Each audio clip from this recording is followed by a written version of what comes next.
Hello students, स्वागत है आप सभी का हमारे इस यूट्यूब चैनल पर।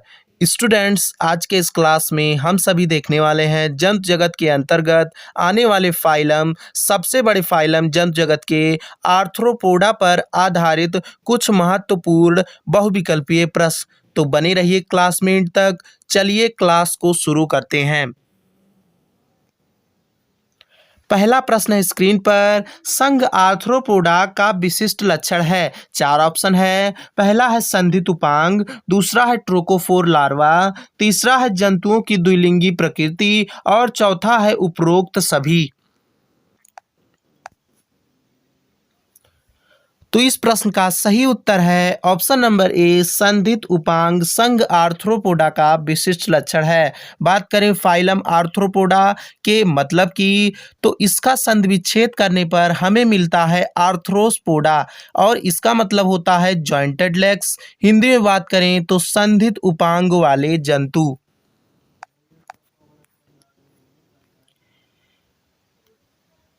अगला प्रश्न है, संघ आर्थ्रोपोडा का सदस्य है। इनमें से कौन संघ आर्थ्रोपोडा का सदस्य है? चार ऑप्शन है। पहला है कटल फिश, दूसरा है सिल्वर फिश, तीसरा है पफर फिश और चौथा है फ्लाइंग फिश। देखिए कंपटीशन में ऐसे ही क्वेश्चन पूछता है। देखिए सभी ऑप्शन में फिश है, लेकिन इसमें से कोई एक ही ऑप्शन इस प्रश्न का सही उत्तर है।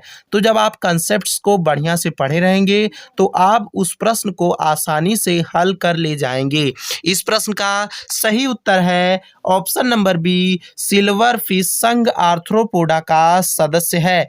बता दें, सिल्वर फिश नाम से तो किसी प्रकार की मछली होने का अंदेशा है, लेकिन वास्तव में यह एक प्रकार का कीट है। बता दें, जब आप घर में रखे पुरानी पुस्तक को हटाते हैं तो ये कीट आपको दिखाई देते हैं और इस कीट का रंग, सिल्वर फिश का रंग चांदी सा सफेद होता है और सिल्वर फिश के शरीर की आकृति मछली जैसी होती है। इसी कारण इस कीट को सिल्वर फिश कहते हैं। आई होप क्लियर हो गया होगा। अगला प्रश्न है, स्टेटोसिस्ट अंग है। चार ऑप्शन है। पहला है संतुलनकारी, दूसरा है संवेदी, तीसरा है उत्सर्जी और चौथा है श्वसनांग।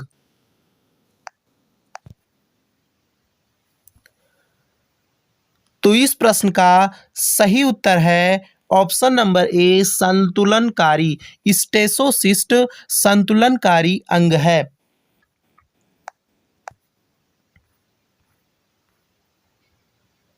अगला प्रश्न है, मैलफिगी नलिकाएं हैं। चार ऑप्शन है। पहला है कीटों का उत्सर्जी अंग, दूसरा है मेंढक का उत्सर्जी अंग, तीसरा है कीटों का श्वसन अंग और चौथा है कीटों का अंतःस्रावी ग्रंथियां।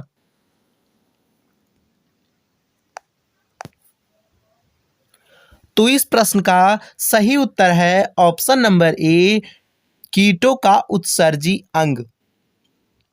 मैलपीघी नलिकाएं कीटों का उत्सर्जी अंग होती हैं। बता दें, आर्थ्रोपोडा संघ के जंतुओं में उत्सर्जी अंग के रूप में क्या क्या पाई जाती हैं? मैलपीघी नलिकाओं के अतिरिक्त ग्रीन या हरित ग्रंथियां, एंटीनरी ग्रंथियां तथा कोक्सल ग्रंथियां पाई जाती हैं।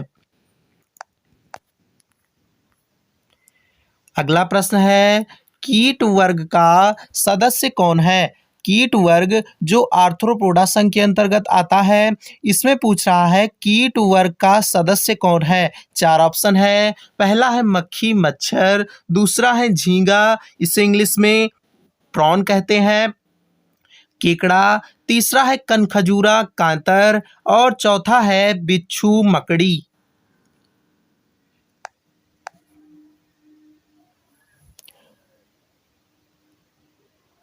तो इस प्रश्न का सही उत्तर है ऑप्शन नंबर ए, मक्खी मच्छर कीट वर्ग का सदस्य है। बता दें, जबकि झींगा केकड़ा ये आर्थ्रोपोडा के क्रस्टेशियंस समूह का सदस्य है और कनखजूरा कातर ये मिरियापोडा समूह का सदस्य है और बिच्छू मकड़ी ये एरेकनीडा समूह का सदस्य है। अगला प्रश्न है, हीमोसील पाई जाती है। चार विकल्प है स्क्रीन पर। पहला है एनीलिड्स में, दूसरा है मोलस्क में, तीसरा है आर्थ्रोपोड्स में और चौथा है कार्डेट्स में।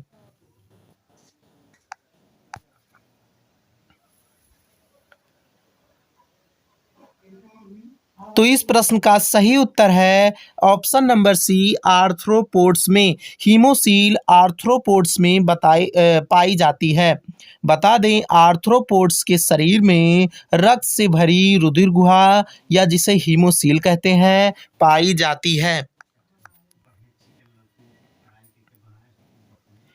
अगला प्रश्न है, काइटिन युक्त बाह्य कंकाल पाया जाता है। चार ऑप्शन है। पहला है पक्षियों में, दूसरा है मेढकों में, तीसरा है कछुओं में और चौथा है कीटों में।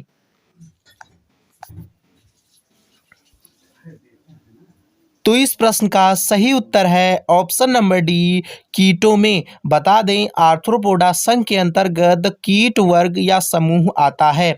इनमें काइटिन युक्त बाह्य कंकाल पाया जाता है।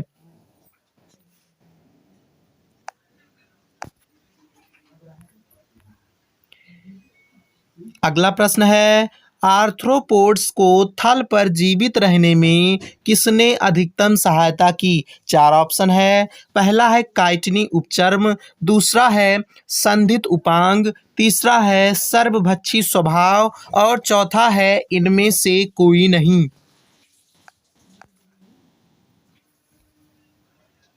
तो इस प्रश्न का सही उत्तर है ऑप्शन नंबर ए, काइटिनी उपचर्म ने आर्थ्रोपोड्स को थल पर जीवित रहने में काइटिनी उपचर्म ने अधिकतम सहायता की। बता दें, आर्थ्रोपोड्स की सफलता एवं उनकी इतनी विशाल संख्या का एक बड़ा कारण इनमें काइटिन युक्त बाह्य कंकाल की उपस्थिति है। अगला प्रश्न है, कीट जो अपने अंडे जल में देता है, ऐसा कौन सा कीट है निम्नलिखित में जो अपने अंडे जल में देता है। चार ऑप्शन है। पहला है तितली, दूसरा है घरेलू मक्खी, तीसरा है ड्रैगन मक्खी और चौथा है सैंड मक्खी।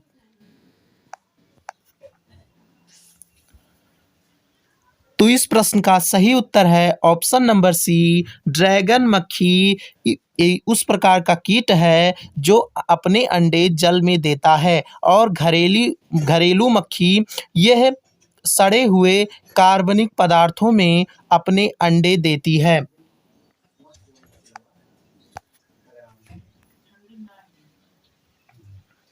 अगला प्रश्न है, खुला रक्त परिसंचरण तंत्र पाया जाता है। इनमें से किसमें खुला रक्त ओपन ब्लड सर्कुलेटरी सिस्टम पाया जाता है। चार ऑप्शन है। पहला है केचुए में, दूसरा है गोधिका में यानी छिपकली में, तीसरा है तिलचट्टे में और चौथा है टोड में।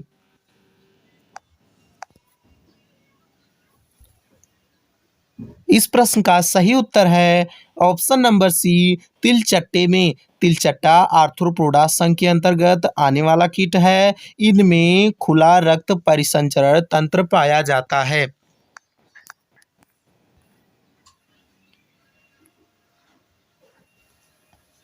अगला प्रश्न है, मकड़ियां तथा बिच्छू सम्मिलित किए गए हैं वर्ग में। किस वर्ग में मकड़ियां तथा बिच्छू सम्मिलित किए गए हैं। चार ऑप्शन है। पहला है इंसेक्टा वर्ग में, दूसरा है एंथोजोआ वर्ग में, तीसरा है मिरियापोडा वर्ग में और चौथा है क्रस्टेसिया वर्ग में।